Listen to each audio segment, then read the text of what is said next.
Nesta semana também tive a honra de conversar com um dos ícones do jornalismo no mundo, que é o âncora da CNN, Wolf Blitzer, justamente para a gente falar das eleições americanas. A gente vai exibir esta entrevista que eu fiz com ele e ele contando o quanto a economia, de fato, é um dos pontos que a gente mais deve ter atenção e como é que vai ser a apuração ao longo desses próximos dias. It's such a pleasure to have here with us Wolf Blitzer, CNN anchor at the Situation Room to talk about USA elections this year. Hi Wolf, such a pleasure to have you with us. I'd like to start this conversation asking you about what do you believe a few days from election day, what are the key points to explain this election this year? Well, the key issues clearly, according to all of the polls that have been done in recent weeks and months for that matter, are the economy is clearly important. Who can do a better job with the economy? Right now, people are worried about inflation. That's a key issue as well, the economy, inflation. And of course, immigration is a big issue right now, the undocumented immigrants who are coming into the United States, especially the Republicans have made that a key issue. There are other issues like abortion rights for women in the aftermath of the U.S. Supreme Court decision to get rid of Roe versus Wade, which allowed abortion rights for women. That's a big issue as well. And it's an issue presumably that will help Kamala Harris and the Democrats in this upcoming election, but we shall see. And what about, you mentioned economy as the first issue you mentioned as a key point to this election. And how are Kamala Harris doing in defending Joe Biden's administration? And what about Donald Trump not only when he attacks Joe Biden's administration, but also when he talks about what he have done when he was in office? What Kamala Harris is talking about when it comes to the economy is that things are improving. If you look at the various statistics out there, unemployment, job growth, certainly when it comes to the price of various products, gasoline, for example, a gallon is now at its lowest point in some time. People are looking at that. People are also looking at the price of groceries when they go to the supermarket and buy their groceries. Prices are still too high. That's an issue that the Trump campaign is attacking because they're saying, look, Kamala Harris has been vice president for the past 3.5, almost 4 years, and prices are too high for groceries for people. And if Trump is elected, those prices will go down. So that's a big issue here in the United States, to be sure. All right. And what do you think, in your opinion, you have been covering U.S. elections from a long time. What do you think makes this election unique? We have, well, starting from Joe Biden not running for a second term and the assassination attempt against Donald Trump, but what else would you say makes this 2024 elections so unique?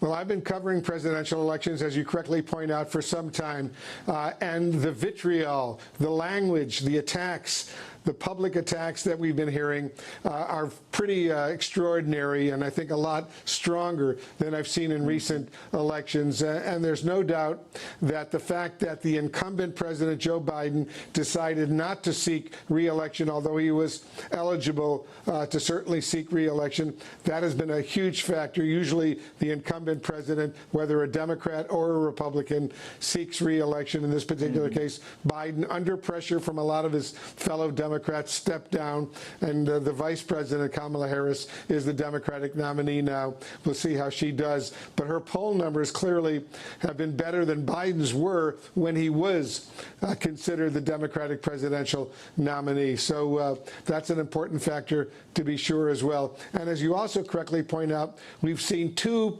fortunately, unsuccessful assassination attempts against the Republican presidential nominee. Donald Trump, and that's pretty extraordinary in an election here in the United States as well. So it's really been a very extraordinary campaign in so many different levels. And we know it's almost impossible to foresee what's going to happen, who's going to win these elections, both in all these 7 swing states, and also at national polls. It's impossible to know who's in front, who's in the first place. But is it possible to foresee how long will it take to know who will win this election? How many days do you expect to be expecting the results to be announced? It's going to take a few days. Normally, the election is scheduled for Tuesday, November 5th, and by that night, almost all of the major news organizations in the United States can project a winner in the election. But given the fact that there are so many early voters, whether by mail or in-person early voters, 40 or 50 or 60 million at least so far.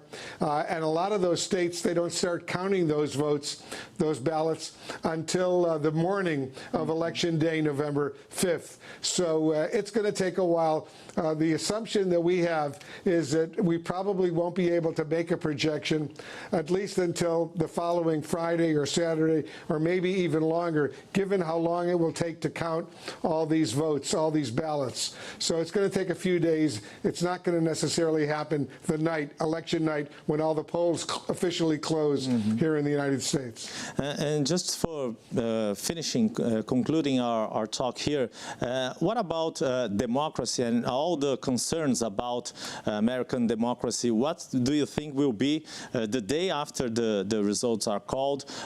Whoever wins, how strong are American institutions and democracy to respect these results, or can we expect some kind of battlegrounds in courts and a lot of questioning about the results?